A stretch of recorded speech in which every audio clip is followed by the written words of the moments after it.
जी, consumer market को समझने के बाद लफ्ज़ कंज्यूमर गुड को समझना ज़रूरी है जी, ठीक है। कंज्यूमर मार्केट में आपने कहा था that market from where we can purchase consumers goods, ठीक है। वो जगह जहाँ पर हम कंज्यूमर के इस्तेमाल की अशिया ख़रीद सकते हैं, यानी अपने कंजम्पशन के लिए। अब कंज्यूमर गुड्स हैं क्या, या कंज्यूमर्स प्रोडक्ट कौन से प्रोडक्ट होते हैं, ठीक है।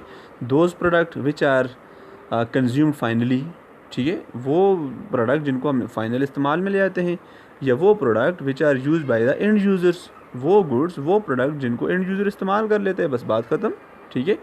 Consumer goods are those goods which are finally use by the end users. For example, आप किसी होटल पर जाते हैं, आपने चाय ख़रीदी है, ठीक है, टी ली, आपने पी ली, बात ख़त्म, आपने उसको यूटिलाइज़ कर लिया, उसका फ़ायदा आपने हासिल कर लिया।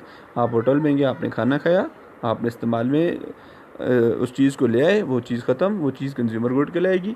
इस तरह आप कपड़े की दुकान में जाते हैं, कपड़े अपने लिए ख़रीदते हैं, वो कपड़े आपने इस्तेमाल में लाए, वो कपड़े क्या कहलाएंगे, कंज्यूमर गुड कहलाएंगे।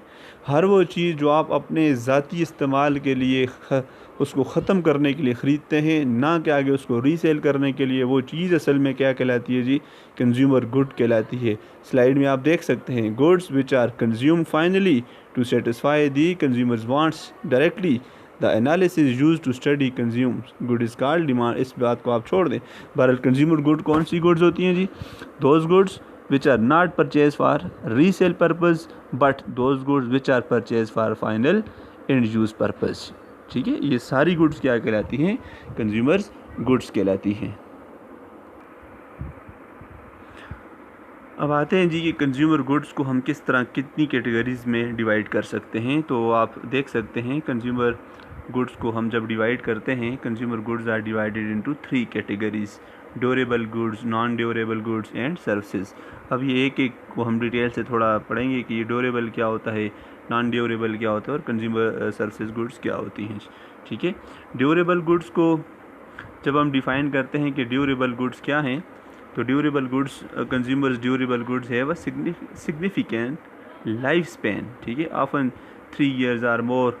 यानी ये जब हम कंज्यूमर गुड्स की कैटेगरीज़ बनाते हैं, तो यहाँ पर बात ये है कि हम टाइम स्पैन के लिहाज से हम उनको डिवाइड करते हैं।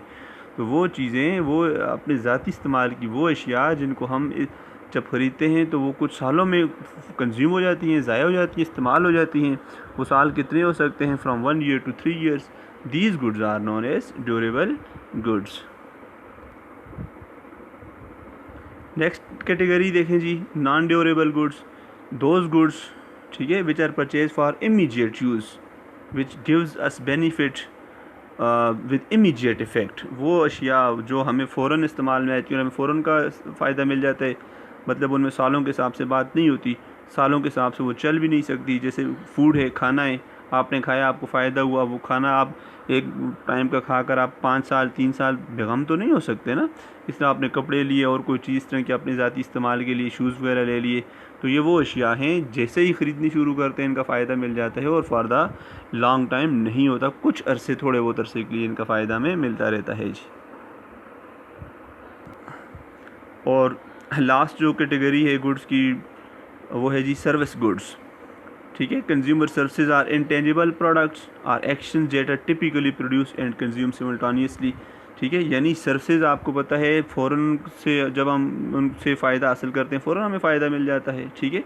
जैसे मैं अभी आपको पढ़ा रहा हूँ, आई एम योर टीचर, अब मैं साथ साथ डिलीवर कर रहा हूँ, आप साथ साथ ले रहे हैं, उससे सर्विस मेरी हासिल कर रहे हैं, आपको फ़ायदा मिल रहा है, ठीक है। तो इसको कहेंगे सर्विसेज गुड्स।